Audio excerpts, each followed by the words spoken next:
Yes, Grishma, Elvina and all, switch on your videos. We were just revising about our last class topics. Now we move on to the final section. That is, one topic is limitations of psychological inquiry, and we have ethical issues. So we'll learn about limitations of psychological inquiry in this class.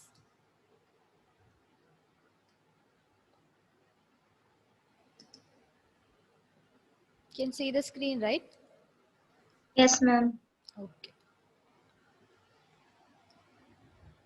Okay. Limitations of psychological inquiry. So we have been learning about the scientific inquiry, the methods of scientific inquiry, the goals, the steps and all. The whole chapter was about the scientific inquiry in psychology. So basically we call it psychological inquiry, and we see what are the limitations of this particular type of inquiry. Here we discuss some general problems faced by psychological measurement. We just have 3 points in this. The first one is lack of true 0 point.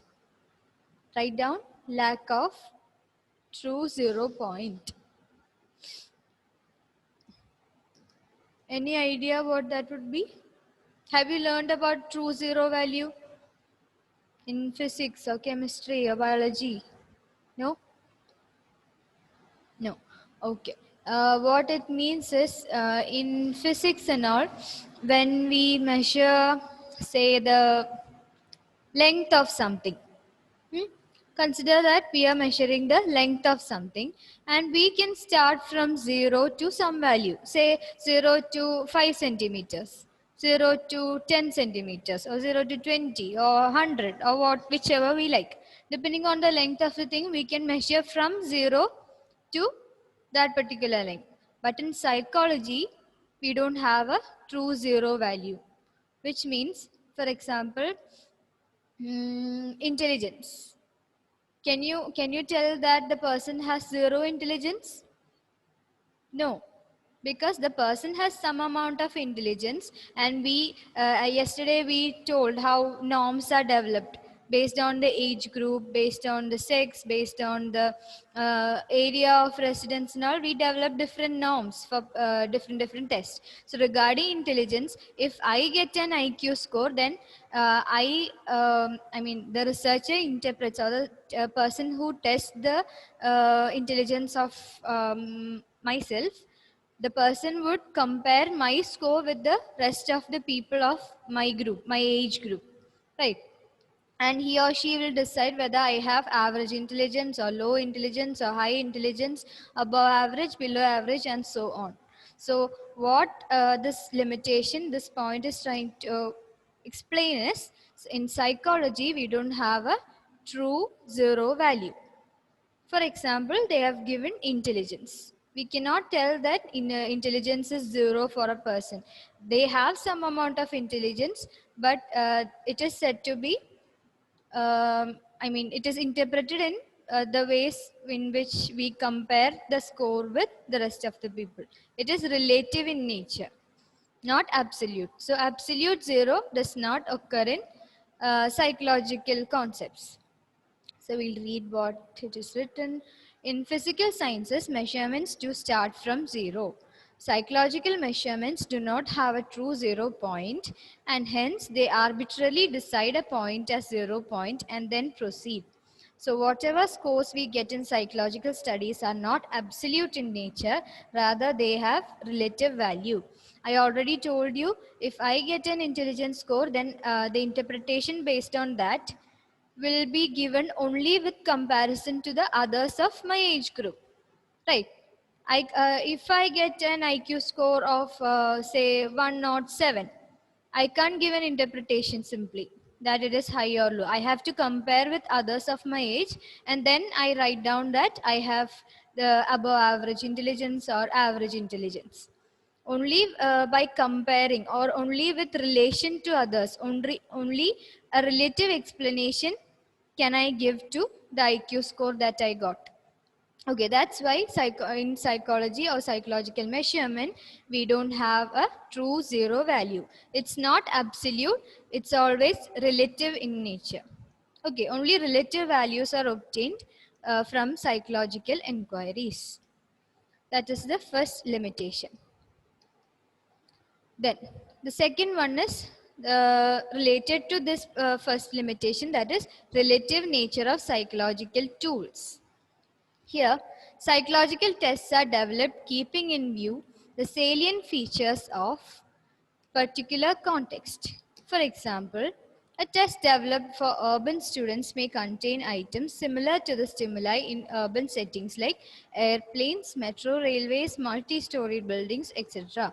This won't be suitable for those in tribal areas. Such tests need to be properly modified and adapted, keeping in view the characteristics of the context in which they are to be used. So, what this point says is the main limitation is relative nature of psychological tools. The tools that we use. The tools that we use are, when I explained about standardization, I told you if the norms are developed in India, in among Indian population, then it can't be used for the context in America. Right. The educational settings here, the family upbringing here, the cultural values here are totally different from that of the Americans. So what we do is we standardize the test there and then only we can use it there. If the test is to be used among American students, then we have to standardize the test among American students, develop the norms among American students, then only we can make use of it there. So regarding the tools that we use, here what they are trying to say is we have to take in the particular context that we are applying the test to. Like for example, the example given here is about a questionnaire, maybe a test that is used to measure some psychological attribute, and the items in it are like suppose, do you like riding bikes? Do you like to travel in metro trains? Do you like to ride motor cars? Do you like to live in a multi-storied building or a villa? Such questions, if we go and ask to the children in a tribal area, would they be able to relate all these things? They might not even know that there exists a thing known as a metro railway.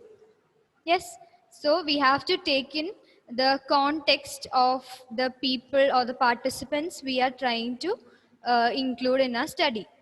And only with all these factors can we decide which tool is to be used among which participants. So, psychological tests are developed keeping in view the salient features of a particular context. The context has to be the context in which we are applying this particular test or we are applying a particular method has to be kept in mind before doing this. And that is why it is said to be relative in nature. Relative in nature, we are discussing about the tools here in the second limitation. And the first one we told about the true 0 point and the values we get regarding the data. First point was about the data, and here we are dealing with the tools, the questionnaires that we use, the psychological tests, the instruments that we use, then the inventories, the scales that we use to measure. All these come under the tools or the instruments, and these tools should focus on the particular context. That's why it is relative in nature. And it is said that such tests need to be properly modified and adapted, keeping in view the characteristics of the context in which they are to be used. So if we have to use these tests like say the same test that we use for the urban students in the tribal students or the tribal children, and what we have to do is we have to modify the test items, the questions, that is we have to modify such questions into some other form in which the tribal students or the children can understand or can relate to. Like, do you like to climb a tree house? Do you like making small tents? Do you like to play with your uh, fellow beings? Yeah, such modifications should be done, and then it has to be standardized in such a population, then only we can make use of it properly. That is the relative nature of psychological tools. That is focusing mainly on the context, particular context in which we are using it. Then the third one is subjective interpretation of qualitative data. When we discussed about the qualitative method of analysis, we talked about the non-numerical data. That is, non-numerical data means any data that we get in terms of the words or in terms of any other things other than a number value. That is known as non-numerical data or qualitative data. So qualitative data will always be subjective in nature. And the interpretation of it will also be again subjective in nature. Data from qualitative studies are largely subjective since they involve interpretation on the part of the researcher as well as the respondent. Therefore, it is suggested that the field work should be done by more than one investigator who at the end of the day should discuss their observations and arrive at an agreement before finally giving it a meaning. It is always better if the respondents are also included in this meaning making process. So always when we collect information from using the qualitative method, or we get qualitative data in whichever form, then the interpretation that we do, I already told about the qualitative method of analysis. We collect the themes, we collect the patterns, and then we interpret that. It is the researcher who interprets it, not any computer, not any software system. It is the researcher or the person who is conducting the study is interpreting the data that we got. And finally, the researcher's subjective factors, subjective judgments might also influence these interpretation process. That is why this subjective, it is called a subjective interpretation. That is the personal values, the personal judgment, belief system, all these factors might influence how we interpret the qualitative data. So what we have to do, that is one of the limitation. What we have to do, what is the solution to remove this bias and errors or judge subjectivity is, it is suggested that the fieldwork should be done by more than one investigator who at the end of the day should discuss their observations and arrive at an agreement before finally giving it a meaning. So what we do is, if I am doing a particular qualitative research or I'm trying to interpret qualitative data, then I call my fellow researcher and I discuss with him or her the main findings of the study. I discuss my viewpoints on this particular topic, and he or she also gives me his or her viewpoints on this particular topic. And finally, we can end up with a more refined form of interpretation. So I can ensure that my subjective viewpoints are not much forced into this particular data. I am discussing this with someone, so they can criticize my views and I can criticize their views also. So subjectivity can be reduced to an extent if this is done. And one more method is, if it would be better if we can include the subject also, that is the participant. If the participant is also included in this meaning making process or in the interpretation process, then it is much better than having only the researchers in qualitative interpretation. Okay, that is all about the limitations. I'll just go through them once more. The first one is lack of true zero point. That is regarding the data that we collect. And true zero point, in other physical sciences, we have a true zero point. But in psychological principles and theories, or in psychological measurement, we don't have a true zero point. We just assume a 0 point and then we move on further in the study or research. And that is why all values are not absolute values but relative in nature. Just go through the example of intelligence, the IQ factor. If we get a score, we can't just interpret it or write a result based on that. We have to compare it based on the norms or based on the scores of the uh, uh, others of your age group, or maybe your gender or your ethnicity, and then only we can interpret it as average, below average, above average, or whatever. So that is lack of true 0 point. Then we have relative nature of psychological tools. You have to remember it is tools, don't confuse with the other one. In tools, we talk about the context. That is, the tools used for the children in the urban settings cannot be used for the children in the tribal settings. The tools used for Indians cannot be no, it cannot be completely said that it cannot be used at all. But if it is standardized in both the population, if it is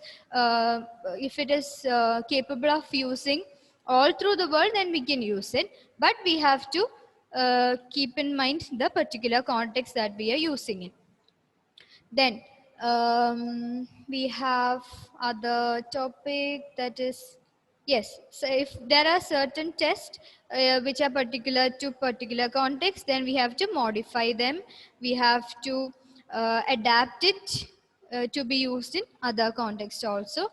That is relative nature of psychological tools. Then we have subjective interpretation of qualitative data, in which we talk about the qualitative data analysis, how we interpret them, how the researchers' subjective experiences or the subjective belief system, value system, all these things affect the interpretation of the result. These factors can affect or influence the result. So what we do is we also call in another investigator or another researcher. We discuss about the field study, about the results, and then we interpret it. We try to find its meaning, or else if possible we can also include the participant in the study. Okay, those are the limitations. Now we just have one more topic remaining, that is ethical issues, which we'll be studying in the next class. Now if you have your textbooks, please take it and turn to page number 42.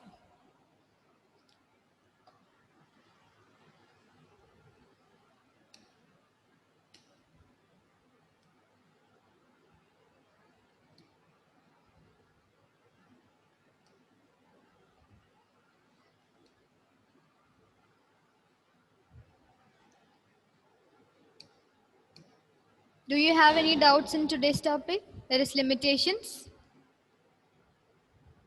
Yes, no? Ashish, any doubts?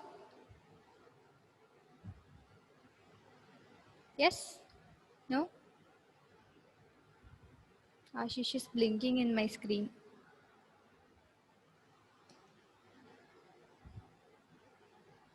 Sana, do you have any doubt in limitations? No, ma'am. Okay. Elvina? No, ma'am. Ashirya? No, ma'am. Grishma? No. Amal? Are you feeling sleepy, Amal? No, ma'am. Okay. Then Meghna, do you have any doubts till now? No, ma'am. No. Okay, limitations are clear. Simple, right? That only 3 points to remember. You just have to note the headings. Headings have to be learned by heart, but the points you can explain in your own ways, and you can give other examples, provided they should be right. Okay. You can give examples from outside the textbook. It's okay for me, but make sure that it is right. If you find new examples, you can contact me and discuss. All right.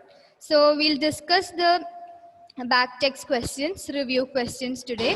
And only the last question that is not dealt with, that is ethical issues, we will be learning that in the next class.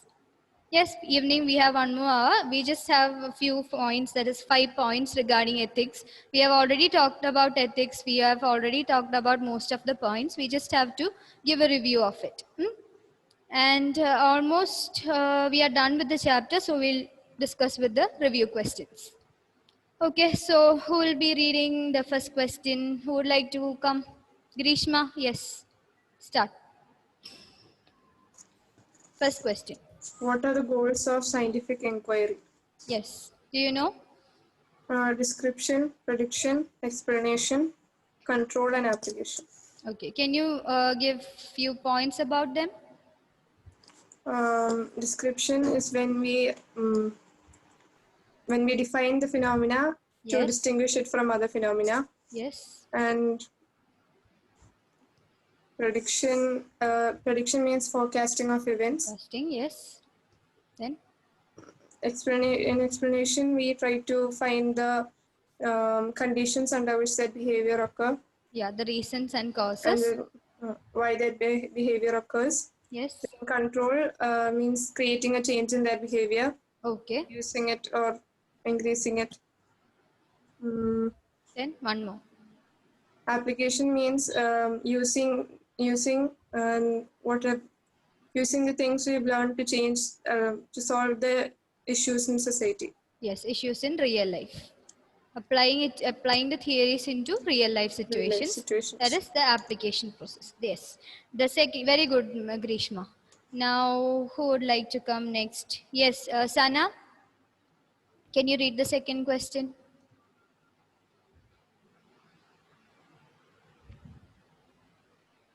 Describe the various steps involved in conducting a scientific inquiry. Do you know the steps?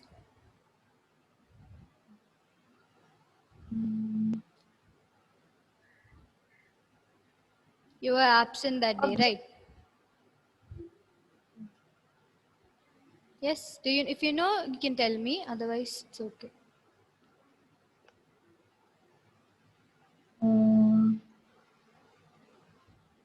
Yes. Conceptualizing Yes, a that problem. Yeah, conceptualizing a problem. We conceptualize the problem. We first study or try to find out which topic we are interested in. So we try to read more researches that has happened earlier, and we try to find our topic of interest. We try to find out which concept in psychology is more interesting to study, and we fix a topic, and then we develop the hypothesis, which is a tentative statement. It is in the first stage that we develop the hypothesis. Then, which is the second step? Collecting data. Collecting data. Then, in the collecting data process, we first create the blueprint, that is from where it is to be collected, when it is to be collected, the procedures to be used, the methods to be used. We fix all this, and then we go to collect the data. We can't just if we finish deciding on the topic, we can't just go to the some of the participants and collect the data. We first have to create the blueprint, and then only we go and collect the data. Okay, collection data is over. Now, what next? Then drawing conclusions. Drawing conclusions. Based on the collected data, we draw certain conclusions. Yes, then the last one? Then Revising. Revising research conclusions. Okay. Yes, very good. In that, we decide if the hypothesis is true or not, and we either we or the other researchers can do more researches based on that if the hypothesis is not true, and the theories can be revised also. Yes, that's clear, I hope. Okay, Sana, very good. Now, third question, who would like to read? Elvina. Explain the nature of psychological data. Hmm? The nature of psychological data. It's mainly many types. Demographic. Demographic information. Yes. Physiological, psychological, and physiographic. Physiological. Connected with the biological thing. Physiological. Biological. Okay, physiological part is mainly about biological thing, that is EEG, about the brain activity, about the skin responses, about a heartbeat, about the anxiety responses in the body, stress responses, about the hormones, about neurotransmitters. All those things comes under physiological part. Okay, and nature of data, you also have to write about the different forms of data, how in whatever forms we get, that's numerical data, the verbal reports and all. I gave in the notes, right? Yes, the qualitative and quantitative. Okay, that's the thing. Yes, good, Elvina. Now the next question, fourth one, who would read? Amal. Uh, Fourth question. how do the experimental and control group And differ? Explain with the help yes, of example. an example. Okay. Yes. Do you know the differences Ma'am, between experimental and control group? Yes. Tell yeah, me. ma'am, experimental group. The group is the research is being done. Hmm. What is A being control applied there? group. Ma'am, The independent variable is being applied to which group? ma'am, experimental. Experimental group. Very good. Then Ma'am, control group for comparing. comparing purpose. Yes. Uh, And obviously, since the independent variable is applied only to the experimental group, we get a difference, that is control group does not get an independent variable. We just measure dependent variable in both the groups, and the independent variable is only applied to which group? Which group, Amal? Again, independent variable is applied to which group? Yes, you're ma'am, right. experimental. Experimental group. Yes. Okay. Don't be doubtful about it. You're correct only. Okay. Fine. Then the next question. Fifth question. Meghna, read. A researcher is studying the relationship between speed of cycling and the presence of people. Okay. Formulate a relevant hypothesis and identify the independent and dependent variables. Okay. So this is an application question. A real life application to the theories and concepts that we learned in this chapter. So what all did they ask? They have asked to formulate a hypothesis. Based on this particular context, we have to develop a hypothesis. That is one thing. Then we have to identify which is the independent and dependent variable. So independent variable will always be the what? Cause or effect? Meghna?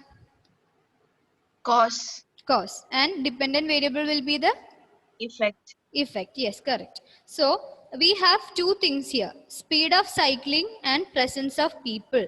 Means just imagine the situation. Try visualizing it. Okay, there is sometimes a crowded area. Let it be some marketplace. And we have so many people there, right? And the cyclist is coming. One situation, the cyclist is coming very slowly. In another situation, the cyclist is coming in a very high speed. Those are the two things given, that is speed of the cycling and presence of people. So if this person is coming very fast, how will the presence of people be? Will they be more at that place or will they run off? Meghna? There won't be a lot of people since he is speeding the speed of Yes. cycling. And if it is a situation, the other situation, if the cyclist is coming slowly, then what Then happens? people is more. Okay, more people will be there, right? So presence of people will be more. So what we set the hypothesis is like this. We just try to visualize the condition. If you are getting an application level question, then you have to visualize it and see. And try the different situations and see what is happening there first. So how would you like to set the hypothesis? Like if one variable happens like this, the other variable will happen like this. That is how we set the hypothesis. Based on these two variables, that is speed of cycling and presence of people, how would you like to set the hypothesis? So the first one, the cyclist is coming very high speed since there is less people, and if the cyclist is coming in very slow, Then there there will will be be more people. less people or more people. The cyclist is coming in high speed, there will be less people.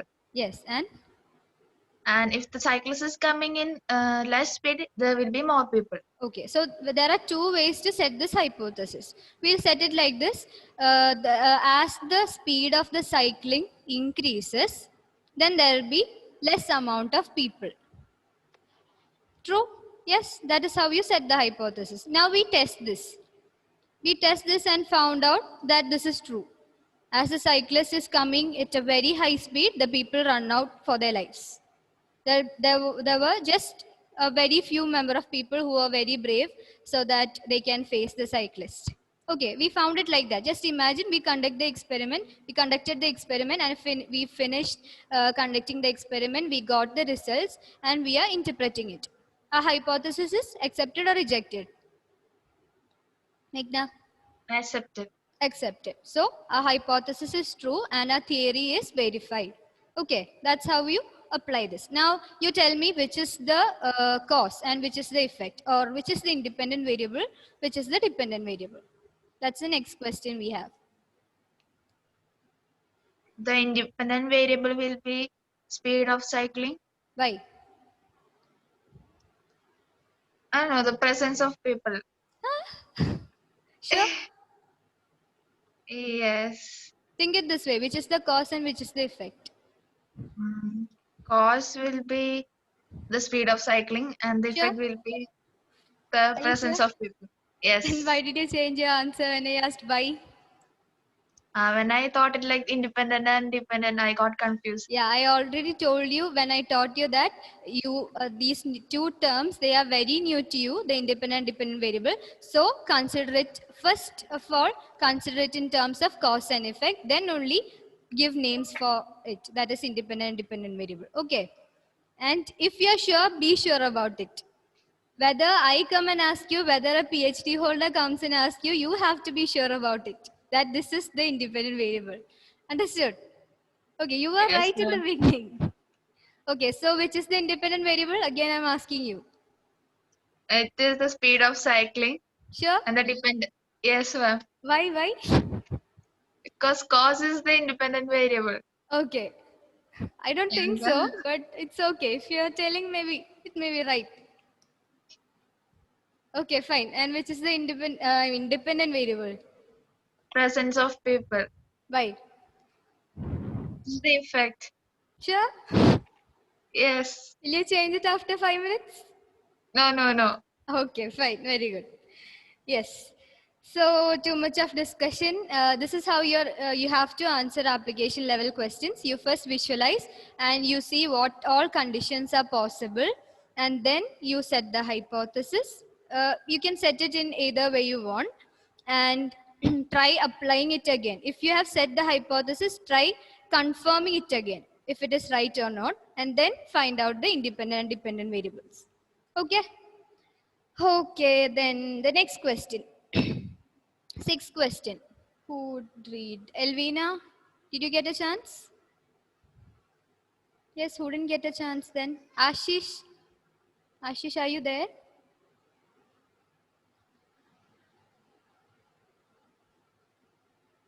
Okay, we have already crossed 3:40. Your classes were till 3:40, right? Okay, then we'll continue in the next class. Okay, thank you. Thank you.